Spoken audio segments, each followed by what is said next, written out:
Hi there, welcome to this video. Here we're going to look at microphone technique, specifically how you talk into a microphone.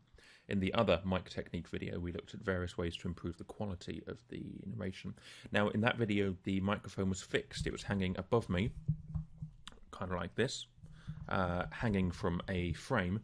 In this video, I'm going to be holding it freely so we can talk about what happens when you talk into the wrong parts of the microphone. So, at this point, I'm talking into the front of the microphone. I'll show you that. So you can tell it's the front because there's a logo on it, and if you look inside the metal cage on the top here, I can see that there's a diaphragm looking towards me, and that's the sensitive part of this microphone.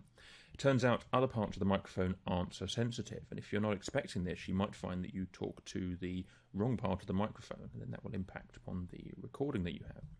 So in the previous video, we already looked at the fact that you should keep the microphone a constant distance between your mouth and the sensitive part. If you bring it too close, it'll get a lot louder, and if you take it a long way away, then you'll get quieter. So you want to keep it at a constant distance, and that means if you move your head around as well, it shouldn't matter too much as long as you're roughly keeping the same distance. But one thing that will matter a lot is if I speak into the top of the microphone. So now I'm speaking into the top of the microphone. You'll find that it sounds a little bit different. The waveform on screen isn't particularly different, but if I just say recording in the top of the microphone, recording into the front of the microphone, you should find that the frequency response is a bit different, and even more pronounced if I turn the mic around. Now I'm talking into the back of the microphone. So this is the back of the microphone. It's going to sound quite flat. This is the top of the microphone. And this is the front of the microphone. And for good measure, I'll put in the side of the microphone and the side as well. So hopefully there you heard the difference between recording into the front, which is the correct way around, the top, which is okay. It gets a lot of the energy from your voice onto the head of the microphone, but it's not brilliant, and into the back, where it goes very quiet and all very flat and tinny, and the sides where you get some kind of mixture of all of them.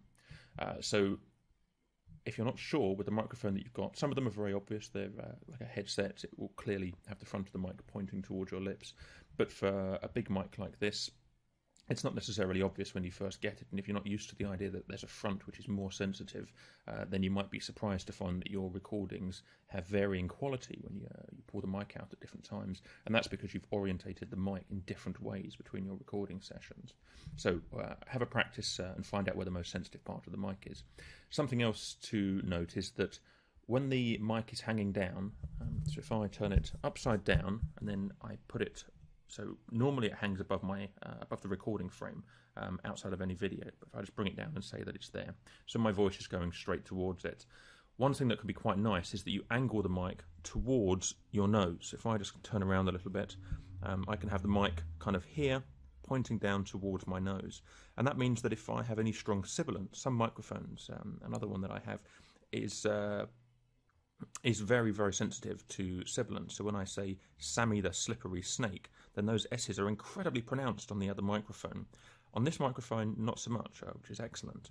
And so with the other microphone, I have to, if the microphone is right in front of me like this, then it's incredibly strong. But if it's just offset a bit and pointing towards me, it seems to clean up the recording a lot. So if you find the plosives, that's the B's and the P's, when you blast some air out of your mouth with B's and P's, if you find you're sensitive to that, or the sibilant, Sammy the slippery snake, then just experiment with the position of the microphone in relation to your mouth. Normally above, pointing towards the nose, that works quite nicely.